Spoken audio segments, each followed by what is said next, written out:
Bem, o estranho está de volta. Se você pensou que estava livre do 13 Atlas, eu peço educadamente que você reveja seus conceitos. Isso mesmo.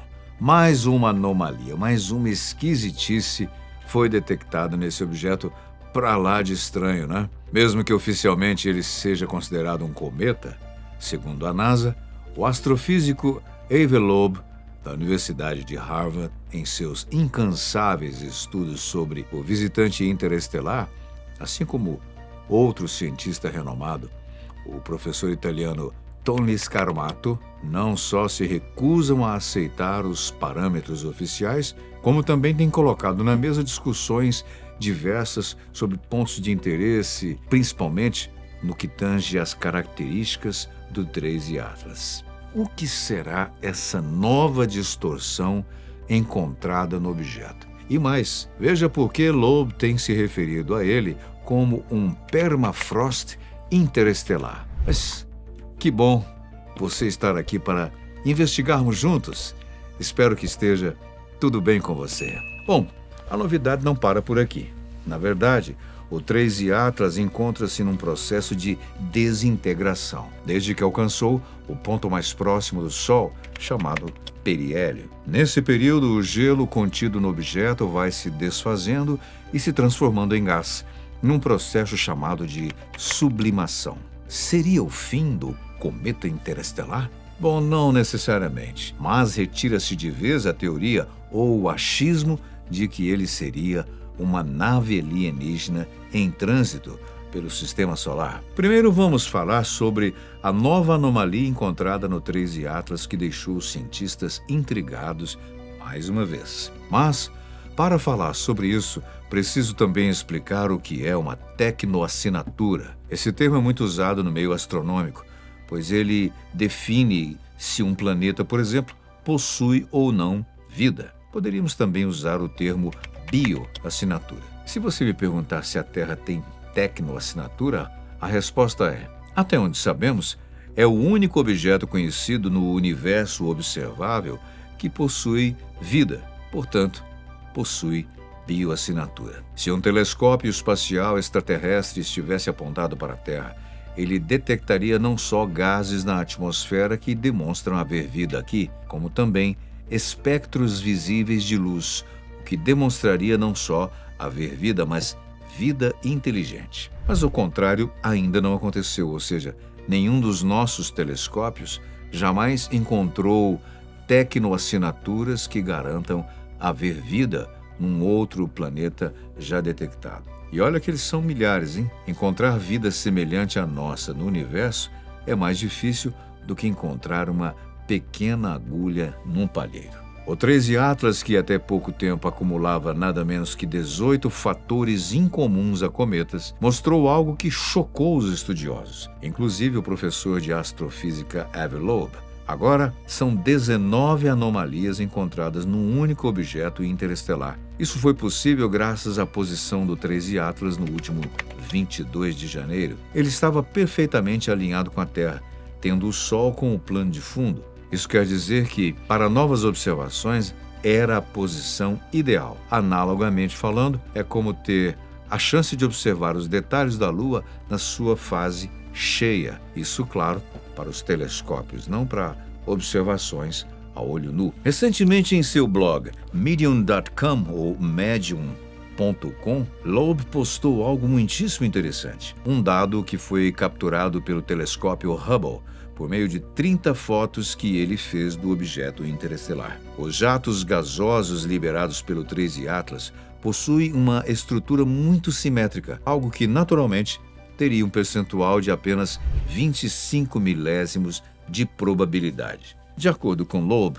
quando observamos o 13 Atlas em grandes distâncias, da ordem aí dos até 100 mil quilômetros, o que mais chama atenção é um jato muito longo apontando na direção do Sol. Esse tipo de jato é chamado de anticauda, um fenômeno curioso em que o material expelido parece ir contra a direção tradicional da cauda de um cometa. Mas, quando olhamos numa escala menor, cerca de 10 vezes menor, o cenário fica mais complexo. Em vez de um único jato, aparecem 3 distintos. Um deles aponta aproximadamente na direção oposta do Sol, enquanto os outros dois projetam para os lados, separados entre si por ângulos iguais, cerca de uns 120 graus cada. 360 graus divididos em 3 partes iguais. Essa divisão quase perfeita do espaço ao redor do objeto é, no mínimo, intrigante. Além disso, a direção desses jatos muda com o tempo, o que sugere que o núcleo do 13 Atlas,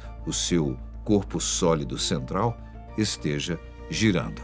Nos cometas comuns, os cientistas explicam os jatos como sendo causados por bolsas de gelo na superfície. Quando esse gelo é aquecido pela luz do Sol, ele passa direto do estado sólido para o gasoso, um processo chamado de sublimação. E o gás escapa em forma de jato. Nesse modelo, o jato que aponta para o Sol seria responsável pela grande anticauda, visível a enormes distâncias. Já os outros jatos poderiam surgir porque o calor se espalha lentamente pelo interior do núcleo, ativando outras regiões geladas. Os cientistas descobriram que o 13 Atlas gira uma vez a cada 16 horas. Ao longo de metade desse tempo, portanto cerca de 8 horas, é possível que os jatos menores variem de tamanho em até 5.000 quilômetros, se o material estiver sendo expelido a uma velocidade aproximada de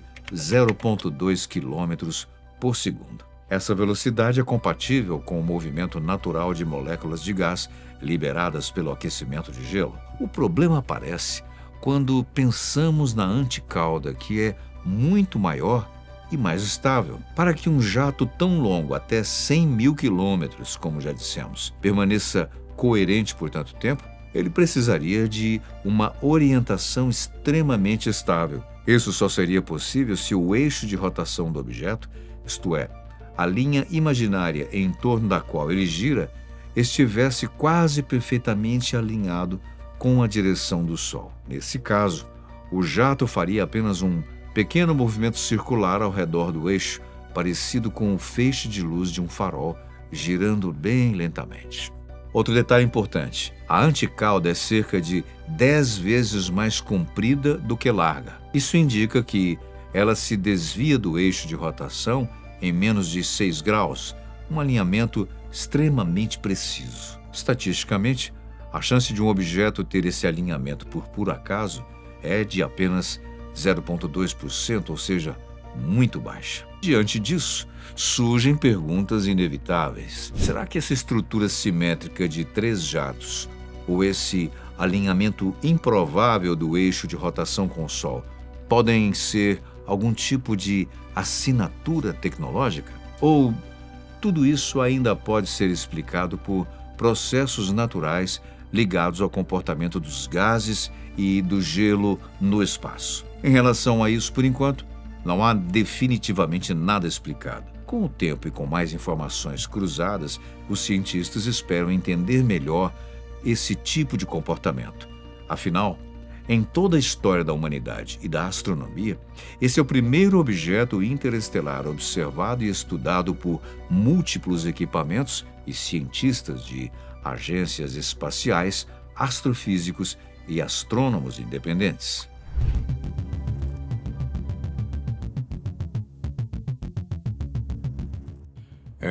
Acho que por essa você não esperava, né? A nova teoria de Avi Loeb, em que ele propõe que o 13 Atlas pode ser um permafrost interestelar, tem ganhado adeptos. Mas o que é um permafrost, André?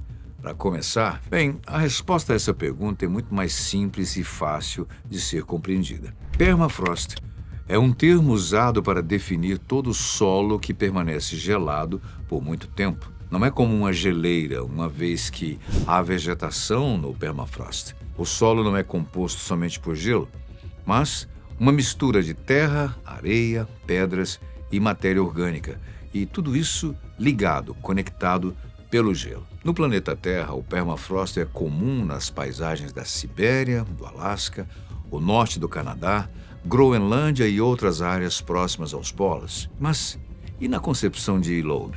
Quando o 13 Atlas foi descoberto, ainda muito longe do Sol, ele já soltava grande quantidade de poeira. Isso por si só não era estranho.